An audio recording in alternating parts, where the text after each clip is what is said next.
Arte Moderna de 1922. A fase literária. A Semana da Arte Moderna aconteceu em um contexto de inquietude cultural, política e social. Por meio desse movimento, artistas de diferentes nichos queriam desconstruir as artes, propondo inovação e vanguardismo. A Semana da Arte Moderna surgiu como uma forma de protesto ao tentar romper os laços com Portugal por meio de uma revolução estética e implementar uma arte que valorizasse a identidade nacional. Articuladores. Junto com de Cavalcante, Mário de Andrade e Oswald foram os principais articuladores dessa manifestação artística. A Anita Malfatti, recém-chegada da Alemanha, também foi uma peça fundamental para destacar essa corrente. Ela fez isso ao escandalizar a elite brasileira com seus quadros expressionistas.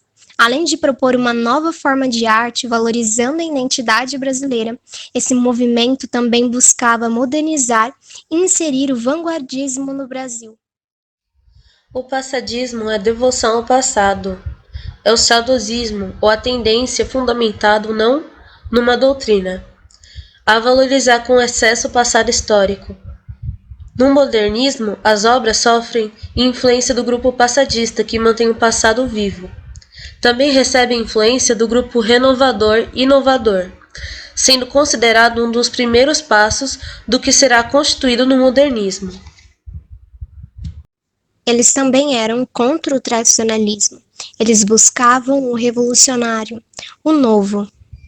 Conheça agora os modernistas. Dentre os participantes, destacaram-se A pintora paulistana Anita Catarina Malfatti, que também era desenhista, gravadora, ilustradora e professora. Ela é uma das mais relevantes artistas brasileiras com papel determinante na introdução da estética modernista no país. A artista Tarsila do Amaral ingressou na Academy Julian em 1920, quando teve o primeiro contato com a arte moderna e a produção dos dadaístas e futuristas. Ela é uma das cabeças do modernismo na pintura brasileira, mas não participou da Semana de 1922. A pintora mineira Zina Aita também era ceramista e desenhista. A artista realizou seus estudos na Academia de Belas Artes de Florença e, por volta de 1918, retornou ao Brasil, onde iniciou contato com os modernistas. Em 1922, ela também participou da Semana da Arte Moderna, onde realizou ilustrações para a revista Claxon e publicações do Modernistas Paulistas.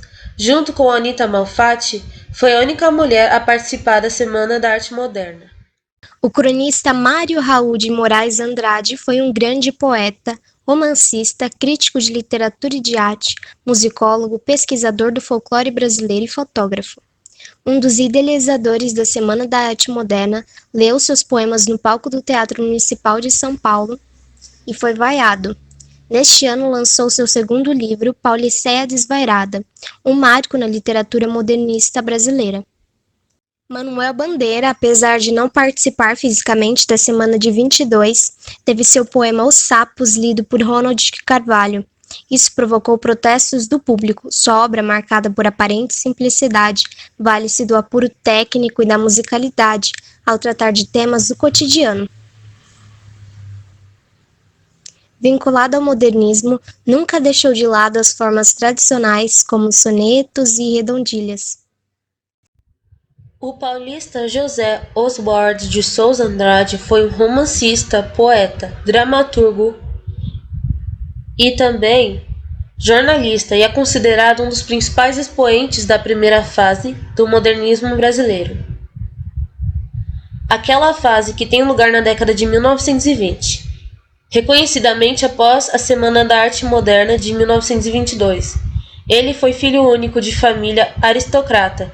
Teve sua dedicação à literatura bem recebida desde a juventude, sobretudo por ter como tio o escritor inglês de Souza.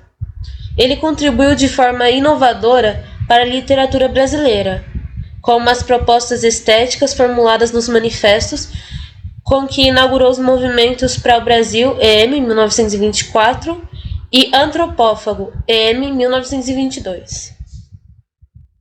Victor Brecheret, o escultor italiano, viveu em São Paulo. foi um dos precursores do movimento modernista brasileiro nas artes. A sua obra é marcada pela busca interessante e incessante de diferentes técnicas da escultura, do mármore e da terracota, com temas relevantes da cultura nacional. Heitor Villa-Lobos, em 1922, participou da Semana da Arte Moderna no Teatro Municipal de São Paulo, ao lado do crítico Mário de Andrade e do escritor Oswald de Andrade. Com um catálogo que ultrapassa 1000 títulos, Villa-Lobos compôs óperas, concertos para violão, piano, violoncelo, música sacra, música de câmara, obras orquestrais, canções e outras peças essenciais para a literatura pianística. O Hernani Braga, também conhecido por seus arranjos populares, participou da Semana de 22 ao lado do Villa-Lobos como seu intérprete, o que destacou no Brasil. Um dos maiores pintores do país, Di Cavalcanti, que nasceu Emiliano Augusto Cavalcanti de Albuquerque, gostava de representar temas tipicamente brasileiros, como as mulatas, as favelas, o samba e o carnaval. Muito próximo de Manuel Bandeira, em 1919, Di Cavalcanti ilustrou seu livro Carnaval, que gostou tanto do trabalho que mais tarde pediu para ilustrar algumas obras de Vinícius de Moraes e Jorge Amado. Na Semana da Arte Moderna, além de apresentar 11 telas no hall do teatro, Di Cavalcanti foi responsável por criar a capa do catálogo. E aqui está o Teatro Municipal, o lugar que ocorreu a Semana da Arte Moderna de 1922. O contexto histórico. A Semana de Arte Moderna insere-se num quadro mais amplo da realidade brasileira.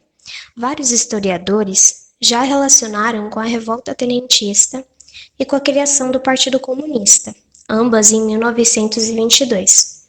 Embora as aproximações não sejam imediatas, é flagrante o desejo de mudanças que varria o país, fosse no campo artístico, fosse no campo político. Um dos equívocos mais frequentes das análises da semana consiste em identificá-la com os valores de uma classe média emergente. Ela, na verdade, foi patrocinada pela elite agrária paulista, e os princípios nela expostos adaptavam-se às necessidades da refinada oligarquia do café, uma oligarquia cosmopolita, cujos filhos estudavam na Europa e lá entravam em contato com o moderno. Nas 2 primeiras décadas do século XX, o movimento modernista, cujo centro foi a Semana de 22, mas obviamente não começou nem se encerrou nela, acende diferentes processos de afirmação e construção de sua legitimidade. O moderno, o nacional e, sobretudo, o desejo de revolução constituem seus terrenos de disputa e de embates.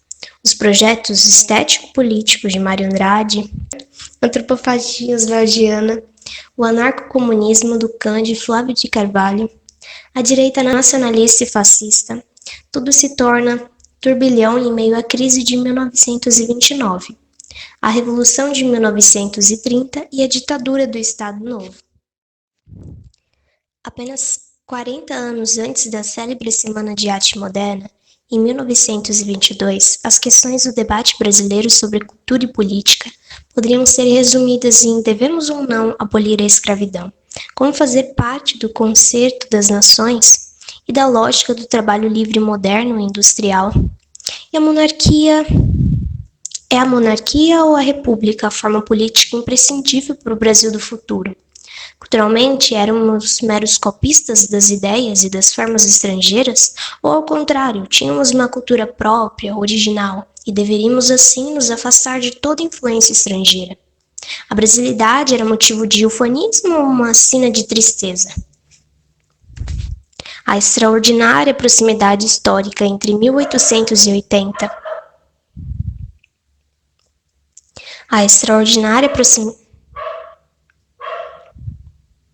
1880 e 1920 mostra simultaneamente o quanto o tempo no Brasil pode estar defasado e o quanto ele pode acelerar muito rapidamente. Os artistas modernistas, todos nascidos entre fins da década de 80 e início da década de 90 do século XIX, são tanto descendentes desses debates do passado pós-colonial, quanto foram apóstolos das novas ondas trazidas pela civilização industrial, Dito de maneira mais clara, eles forçosamente tinham que debater com o passado recente que não passava e com o novo que já tardava.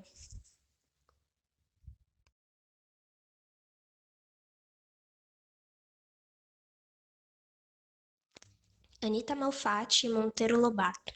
Anita Malfatti egressava dos Estados Unidos, onde realizara experiências de nucubista. Influenciada por amigos, entre eles o pintor de Cavalcante, a pintora realiza uma exposição de suas obras. A exposição provocou uma violenta reação por parte do Monteiro Lobato, crítico do jornal O Estado de São Paulo. Por sua vez, Oswald de Andrade defendeu a pintora do Jornal do Comércio. Nasce o confronto de ideias. Abaixo, fragmentos do artigo denominado Paranoia ou Mitificação, de autoria de Monteiro de Lobato, no qual tece críticas ferrenhas à exposição de Anita Malfatti. Há duas espécies de artistas, uma composta dos que veem normalmente as coisas e, em consequência disso, fazem arte pura, guardando os eternos ritmos da vida, e adotados para a concretização das emoções estéticas, os processos clássicos dos grandes mestres. A outra espécie é formada pelos que veem anormalmente a natureza e interpretam na luz de teorias efêmeras sobre a sugestão estrábica de escolas rebeldes, surgidas cá e lá como furúnculos de cultura excessiva. São produtos do cansaço e do sadismo de todos os períodos de decadência. São frutos de fins de estação, bichados ao nascedouro, embora eles se deem como novos precursores de uma arte a vir. Nada é mais velho do que a arte anormal ou teratológica. Nasceu com a paranoia e com a mistificação. Essas considerações são provocadas pela exposição da senhorita Malfatti, onde se notam acentuadíssimas tendências para uma atitude estética forçada no sentido das extravagâncias de Picasso e companhia. A agitação das noites. O saguão do teatro ficou aberto ao público, pois aconteceu a exposição de artes plásticas com obras de Anita Malfatti, Vicente de Rego Monteiro de Cavalcante e entre outros. Nas noites, realizaram-se saraus como apresentações de conferências, leituras de poema, danças e músicas. Graça Aranha abriu os trabalhos da noite com a conferência intitulada A Emoção Estética na Arte Moderna, acompanhada da música de Hernani Braga e das poesias de Ronald de Carvalho e Guilherme de Almeida. A música de Hernani Braga, que ao satirizar Chopin, fez com que a pianista Guiomar Novaes protestasse publicamente contra os organizadores da semana. Menotti del Pichia abriu o espetáculo da noite com a palestra Arte Moderna, por meio da qual reverenciava liberdade e renovação, provocando apartes e muitas vaias. Ronald de Carvalho leu Sapos, de Manuel Bandeira, numa crítica aberta ao modelo parnasiano, o que provocou a reação do público, que fez coro, ironizando o refrão. Manuel Bandeira não pode ler o texto, pois estava com problemas de saúde. No intervalo, Mário de Andrade leu, nas escadarias do teatro, trechos de A Escrava que Não é Isaura, para ajudar no entendimento do refrão. Houve a apresentação de músicas de Villa-Lobos. O público, que já era tão quantitativo, comportava-se de forma mais tranquila, mudando de postura quando o maestro Villa-Lobos entra em cena de casaco e chinelos. Por entender a atitude do maestro como futurista, a plateia vaiou muito. Os poemas foram verdadeiros hinos modernistas. Poética é um poema de Manuel Bandeira, lido na Semana da Arte Moderna em 1922, que expõe os princípios estéticos básicos que impulsionaram a primeira revolta pela liberdade formal da poesia do modernismo brasileiro juntamente com os Sapos. Concluímos que a poética não apresenta versos metrificados. Na verdade, o Bandeira faz uso de versos propositalmente longos. Em Ode ao Burguês, Mário de Andrade nos dá a ideia da dimensão da crítica social que marca a arte moderna. Nossa, Mari, agora a gente tem que ver se eles entenderam. Ok, agora a gente vai ler uma pergunta, uma questão. Questão 1, PUC Campinas. Em sua obra, a tendência regionalista acaba assumindo a característica da experiência estática universal, compreendendo a fusão entre o real e o mágico, de forma a radicalizar os processos mentais e verbais inerentes ao contexto fornecedor de matéria-prima. O folclórico, o pico e o documental cedem lugar a uma maneira nova de repensar as dimensões da cultura, fragrada em articulações no mundo da linguagem. Esse conjunto de características descreve a obra de A. Clarice Lispector, B. José Cândido de Carvalho, C.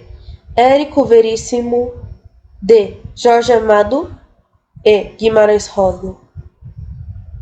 Bom, a resposta certa é letra E, Guimarães Rosa. Nós não analisamos as obras da arte moderna em si, porque o nosso grupo, no caso meu e da Mari, ficou somente com a Semana Moderna. Porém, nós falamos de muitas pessoas que foram importantes na Semana Moderna e que tiveram participação ativa. Com isso, já dá para ter uma ideia de quais estão inclusos nisso ou não. Ok, beleza. Então vamos para a segunda e última questão. Só para checar se a gente aprende alguma coisa, ok? Essa aqui é do Enem de 2010. Após estudar na Europa, Anita Malfatti retornou ao Brasil com uma amostra que abalou a cultura nacional do início do século XX. Elogiada por seus mestres na Europa, Anita se considerava pronta para mostrar seu trabalho no Brasil, mas enfrentou as duras críticas de Monteiro Lobato. Com a intenção de criar uma arte que valorizasse a cultura brasileira, Anita Malfatti e outros artistas modernistas buscaram libertar a arte brasileira das normas acadêmicas europeias, valorizando as cores, a originalidade e os temas nacionais. B. Defenderam a liberdade limitada de uso da cor até então utilizada de forma irrestrita, afetando a criação artística nacional. C. Representaram a ideia de que a arte deveria copiar fielmente a natureza, tendo como finalidade a prática educativa. D. Mantiveram de forma fiel a realidade nas figuras retratadas, defendendo uma liberdade artística ligada à tradição acadêmica. E. Buscaram a liberdade na composição de suas figuras, respeitando limites de temas abordados.